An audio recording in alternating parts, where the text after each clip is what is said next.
কোর্টে এবার ইতিহাস গড়লেন হাসনাত এবং সাদিক কায়েম। আওয়ামী লীগের বিক্ষোভকারীদের দেখিয়ে দিলেন বিদেশের মাটিতেও নিজেদের ক্ষমতা। দর্শক, পৃথিবীর অন্যতম প্রাচীন এবং মর্যাদাপূর্ণ বিতর্কের মঞ্চ অক্সফোর্ড ইউনিয়ন সোসাইটি, যেখানে একসময় বক্তব্য রেখেছেন উইনস্টন চার্চিল থেকে শুরু করে আলবার্ট আইনস্টাইনের মতো বিশ্ববরেণ্য ব্যক্তিরা। আর সেই ঐতিহাসিক এবং অভিজাত মঞ্চেই এবার রচিত হল নতুন এক স্বাধীন বাংলাদেশের গৌরবোজ্জ্বল গল্প। বুক চিতিয়ে দিনের বেশে অক্সফোর্ডে প্রবেশ করলেন কুমিল্লা ৪ আসনের তরুণ সংসদ সদস্য হাসনাত আব্দুল্লাহ এবং ঢাকা বিশ্ববিদ্যালয়ের কেন্দ্রীয় ছাত্র সংসদের ভিপি সাদিক কায়েম। তাদের এই ইতিহাস করার পথটি মোটেও মসৃণ ছিল না। অক্সফোর্ডের বাইরে তখন চলছিল এক রুদ্ধশ্বাস স্নায়ুযুদ্ধ।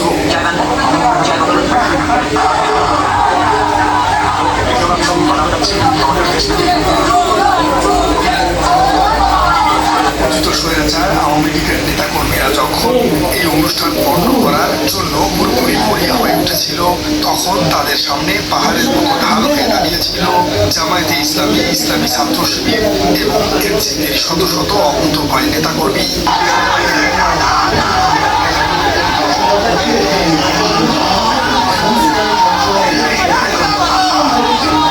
শেষ পর্যন্ত সব বাধা পেরিয়ে ফ্যাসিস্টের দোষদের চোখে আঙুল দিয়ে নিজেদের শক্তির জানান দিলেন এই দুই তরুণ নেতা।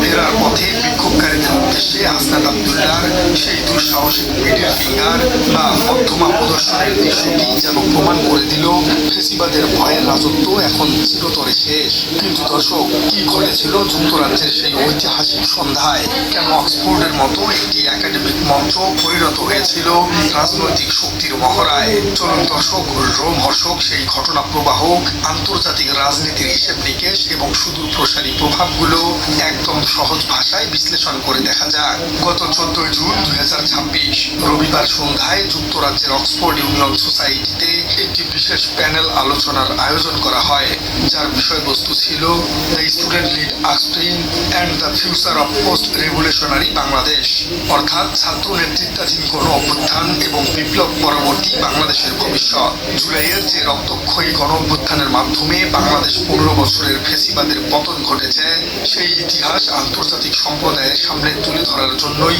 আমন্ত্রিত হয়েছিলেন গণ অভ্যুত্থানের দুই মাস্টার মাইন্ড হাসনাত আব্দুল্লাহ এবং ডাকসু বিবি সাদিক কায়েম। আন্তর্জাতিক কূটনীতি এবং রাষ্ট্রবিজ্ঞানের ভাষায় অক্সফোর্ডের মতো একটি প্ল্যাটফর্মে এমন একটি আলোচনার অর্থ হল অত্যন্ত গভীর। পশ্চিমা বিশ্বের বুদ্ধিভিত্তিক কেন্দ্রবিন্দু থেকে নতুন বাংলাদেশের এই বিপ্লব এখন বিশ্ব দরবারে একটি প্রাতিষ্ঠানিক স্বীকৃতি পেতে যাচ্ছে। এটি শুধু একটি সেমিনার নয়, এটি ছিল গ্লোবাল কমিউনিটির কাছে জুলাই বিপ্লবের জাস্টিফিকেশন বা ন্যায্যতা প্রমাণের এক বিশাল সূচক। কিন্তু বাংলাদেশের এই আন্তর্জাতিক অর্জনকে কোনোভাবেই মেনে নিতে পারছিল না যুক্তরাজ্যে অবস্থানরত পালাতক এবং নিষিদ্ধ ঘোষিত আওয়ামী লীগের নেতাকর্মীরা। পতিত স্বৈরাচার শেখ হাসিনা এবং শেখ মুজিবুরের ছবি সংবলিত ব্যানার এবং প্লেকার্ড নিয়ে তারা অক্সফোর্ড ইউনিয়নের বাইরে জড়ো হতে শুরু করে। তাদের মতলব ছিল একটাই, যে কোনো মূল্যে বিশৃঙ্খলা তৈরি করে এই আন্তর্জাতিক অনুষ্ঠানকে বাধাগ্রস্ত করা এবং বিশ্বমঞ্চে বাংলাদেশের ভাবমূর্তি ক্ষুণ্ণ করা। হাসনাত আব্দুল্লাহ এবং সাদিক কায়েমকে উদ্দেশ্য করে তারা অনবরত স্লোগান দিতে থাকে। বিশ্লেষকদের মতে আওয়ামী লীগের এই আচরণ মূলত তাদের চরম রাজনৈতিক হতাশা এবং মানসতাত্ত্বিক দেউলিয়াত্বেরই নগ্ন বহিঃপ্রকাশ। যে দলের নেত্রী স্বয়ং ছাত্র জনতার তোপের মুখে দেশ ছেড়ে পালিয়েছেন, তাদের মুখে অন্যের পালায়ন নিয়ে স্লোগান দেওয়াটা এক চরম রাজনৈতিক রসিকতা। 15 বছর ধরে দেশের ভেতরে মানুষকে কথা বলতে না দিয়ে আজ বিদেশের মাটিতে দাঁড়িয়ে তারা অন্যের বাকস্বাধীনতায় বাধা দেবার চেষ্টা করছে। এটি ফ্যাসিবাদের আসল এবং অপরিবর্তিত রূপ। তবে আওয়ামী লীগের এই বিশৃঙ্খলা তৈরির স্বপ্ন খুব দ্রুতই দুঃস্বপ্নে পরিণত হয়, কারণ যুক্তরাজ্যে ডাকসু বিপি সাদিক কায়েম এবং জুলাই বিপ্লবের নেতাদের সমর্থনে আগে থেকেই প্রস্তুত ছিল এক বিশাল জনসমুদ্র। যুক্তরাজ্যের বিভিন্ন শহর থেকে ছুটে এসেছিল বাংলাদেশ জামায়াতে ইসলামী, ইসলামী ছাত্র শিবির এবং এনসিপির শত শত নেতাকর্মী। যুক্তরাজ্যে এবং ইউরোপের বিভিন্ন দেশে ইসলামী ছাত্র শিবির এবং জামায়াতে ইসলামী একটি অত্যন্ত শক্তিশালী এবং সুশৃঙ্খল এবং সুগঠিত সাংগঠনিক ভিত্তি আছে। প্রবাসী অবস্থানরত এই দলগুলোর কর্মীরা যখন জানতে পারেন আওয়ামী লীগের দোসররা অক্সফোর্ডের এই ঐতিহাসিক আয়োজন পণ্ড করার ষড়যন্ত্র করছে, তখন তারা মুহূর্তের মধ্যেই অক্সফোর্ড ক্যাম্পাসের চারপাশে নিজেদের দখল নিয়ে নেন।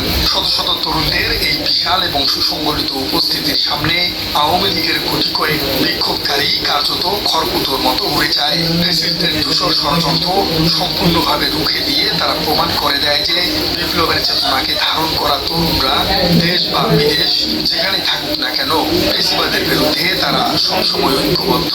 এই অব্যর্থ প্রতিরোধের কারণেই হাসনাত আব্দুল্লাহ এবং সাদিক কায়েম অত্যন্ত রাজকীয়ভাবে অক্সফোর্ড ইউনিয়নে প্রবেশ করতে সক্ষম হন। বাইরে যখন ফ্যাসিবাদী ষড়যন্ত্রের পতন নিশ্চিত হয়েছে, ভেতরে তখন রচিত হয়েছে এক নতুন ইতিহাস।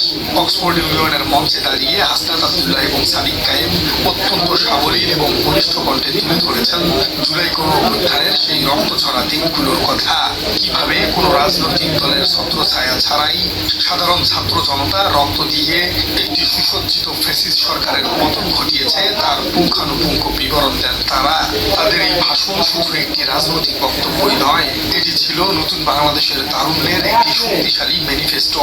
রাষ্ট্রবিজ্ঞানীরা মনে করছেন পশ্চিমা বিশ্বের নীতি নির্ধারক এবং শিক্ষাবিদদের সামনে সরাসরি এই ইতিহাস তুলে ধরার ফলে আওয়ামী লীগের দীর্ঘদিনের ছড়ানো আন্তর্জাতিক অপপ্রচার সম্পূর্ণভাবে ধূলিসাৎ হয়ে গেছে। পুরো আয়োজনের সবচেয়ে রোমাঞ্চকর এবং চমকপ্রদ দৃশ্যটি মঞ্চস্থ হয়েছে অনুষ্ঠান শেষ করে ফেরার পথে।